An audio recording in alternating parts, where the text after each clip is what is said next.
many of you know, here at the Hook Nook, when we're not out foraging or gardening or cooking or making random products, we also run crochet classes, in-person classes, Sundays 6 till 7 p.m. But ever since 2020, we also added a Zoom class, and those are Mondays and Tuesdays, 12:30 till 1:30. As the witching season is almost upon us, our last couple of weeks at the Hook Nook, we have been doing lots of different Halloweeny crochet projects, and our last one was this really cute little pumpkin decoration. But for our Zoom session on Tuesday, we were working on these really cute spiderweb decorations for windows or wherever you want to put them. We did actually block these ones. So we pinned them down, or we coated them in PVA glue and then pinned them down and let them dry. And following that Zoom session, I had a lot of requests asking how I made this really cute little spiderweb bunting that was hanging in the background while we were doing the Zoom class. And I can't take credit for this one. I actually found the pattern on YouTube last year, Halloween, I think. I can't find it in my history anymore, and I have searched. I can't find who the video that I originally got it from, but I would still happily show you guys how I made this one. Now we'll be working on the smaller one today, but you can make them bigger if you so wish. Not sure how it comes across on camera, but I've done a small one, a medium one, a large one in the middle, and then the medium and the small at the end. So I have a total of 5 spider webs, but I will show you how to do the small one, and then if you want to make it bigger, I'll also tell you how to do that. It is all done in one long piece, so other than your beginning tail and your end tail, there's very little sewing in to do, and I don't even bother sewing those in, as these bits are normally hidden. And again, I'll be doing it in this, it says it's a 4-ply, but it's actually quite thin red yarn with a bit of a sparkle to it. And as always, we are going to start with our slip knot. So I've got my tail in my right hand, and I'm just going to fold that over the working yarn, put my finger on the tail, put the loop over and pull up the working yarn through, and then we're just going to tighten that on our hook. Now we're going to be starting with the little loops that you hang it with, but if you don't want the loops, you can skip this bit. So I'm going to start with a chain of 15. That's yarn over, pull through, lose my hook, yarn over, pull through, yarn over, pull through 15 times. You can make yours longer if you want, and then we just slip stitch into that first chain to make our loop that we will be hanging it with. This next chain is the gap in between the loop from where you want your first spider's web or half spider's web to start. So I did a count of 15 for this again. And then for our first spider's web, I'm doing the small one. Like I said, I will tell you how to make it bigger. We want a chain of 30 for our first spider's web, the small spider's web. You can of course do them all small if you want, or you can make them bigger. All you would do then is increase this 30 count by 8, and then by 8 again if you want the large one, and so on and so forth.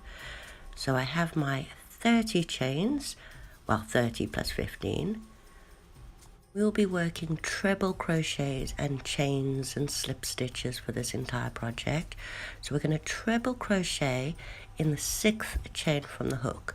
So we'll yarn over twice, go into that 6th chain, yarn over and pull through. Then we're going to yarn over and pull through 2, yarn over and pull through 2, and yarn over and pull through 2 again. Now those 5 chains that we missed count as a treble crochet and a chain 1. So we're going to chain 1 and then treble crochet right back into that same hole. So wrap twice in through that same chain, wrap at the back and pull through, Then we're going to wrap and pull through 2, wrap and pull through 2. Oh, this is really tight. I should have mentioned I'm using a 3mm hook, and we're going to repeat this till we have 5 treble crochets. So chain 1, treble crochet back into that hole until you have 5 treble crochets, not counting that chain space. So I think I have one more to do.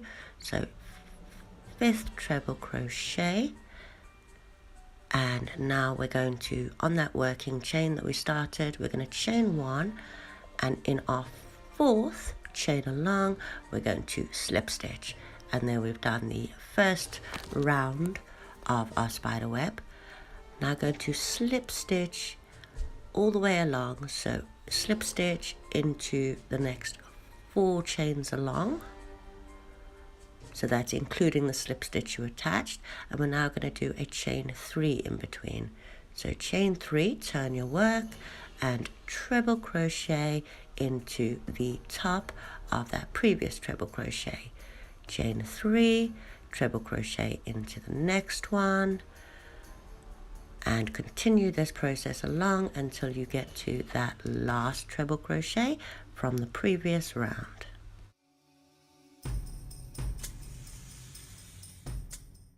So I've just completed the last treble crochet, and we've come to that chain space from the previous round. So we're going to chain our 3. Now in the previous round we had a chain 1 space, so we're going to miss that first chain, and we're going to treble crochet into that 2nd chain, and that completes the round of 2. In round 3 we're increasing our chain space to 5, so here we're going to chain 4 that counts as the treble crochet, and then we're going to chain a further 5 for our chain space. We're then going to treble crochet into that next, or the first treble crochet along, and then chain 5 and treble crochet in the next one, and we're going to repeat this until we come back to the end. So I've just done that last treble crochet, and we're going to chain 5, and now we're back to that long chain of 30 that we did again. So we're now going to skip 4, or skip 3 rather, and slip stitch into the 4th chain along. So those missed 3 stitches are counting as that treble crochet there. So again, we're then going to slip stitch over 4 times. 1, 2, 3, and 4. Then we did a spacing of 1, 3, 5. So now we're on to 7. So we're going to chain 7 and turn our work and treble crochet again into the top of the post of the previous round. Again, chain 7, and we'll repeat this all the way along until we get to that last post.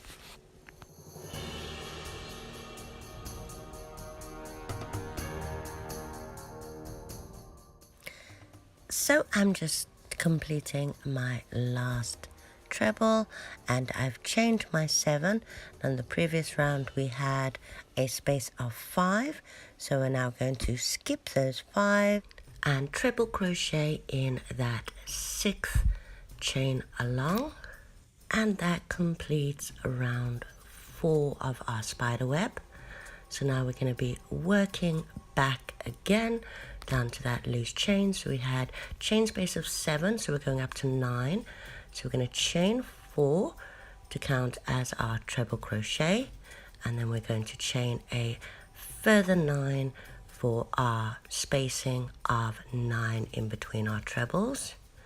So again, we're going to turn our work, and we're going to treble crochet into the next treble crochet along from the previous round, and then we're going to repeat this, chain 9 and treble crochet all the way along until you get back to that foundation chain that we did. So now we're back at that foundation chain, and we should have the 15 plus 8 left over at this point. So again, we're going to skip the first 3 and we're going to slip stitch into the 4th chain along. Or at least we're going to try to. This one seems really tight. There we go. So now we've got one more round for the small one to do. Said if you did it bigger, then you might have 3 more in total or 5 more. So again, we're going to slip stitch to the 4th stitch down. So slip stitch into the next 4 chains. At this stage, you should now only have those 15 chains that we did and the loop left over. So in our previous round, we had a spacing of 9. So in this round, we're going to increase to 11. So we're going to chain 11 in our work, and then we are going to treble crochet into that treble crochet from the first round. And now, as this is our final round, we will be doing a picot. So for the picot, we're going to chain 3, and then we're going to get those 2 stitches, so the one at the base and the other one. So we're going to slip stitch into there to do a 3 chain picot. We'll repeat this on those next 4 treble crochets. So chaining 11 in between, treble crochet into the next treble crochet, chain 3, picot, chain 11, continue this until you get back to the chain from the previous round, which I believe was 9 plus 4, so 13. So I'm just finishing off my final chain of 11, and in our previous round we had a gap of 10, or a space of 9. So we're going to go into that 10th chain along. So you should have 4 left over after that, which will count as that treble crochet from that round, well 3 actually. So treble crochet into the 4th one along, and we have now completed our first small spider web. As I said earlier, if you wanted to make it the medium, you'd still have 2 more rounds to do. So a gap of 13 and then a gap of 15, and so on and so forth. If you wanted to make the extra large one, you'd have another 4 rounds to go, but you would have done 16 extra stitches, and the medium would have 2 more lots of spider webs and the large would have 4. So now to continue, I now chain 5, which would be the gap between the spider webs that I wanted. And as I will be doing the medium one now, instead of 30, I chained 38. And then just repeated exactly what I did for the first spider web until I had the desired length I want. Obviously, you don't have to do the bigger ones. You can just continue doing the smaller ones. So only chaining 30. Either way, they do look really, really cool. I just thought I'd mix it up for this one. But once you have your desired amount of spider webs, don't forget to chain the 15 for the gap at the end, and then a further 15 for the loop, slip stitching back to the 15th. I hope you guys enjoyed this video. Give it a go yourselves. If you did enjoy it, please give us a thumbs up and hit the subscribe button, and you'll get notifications when we make more videos. If you have tried this or any other spooky Halloween inspired crochet ideas that you guys have tried, please feel free to let us know and post a picture in the comment section down below. We do love sharing with the crochet community.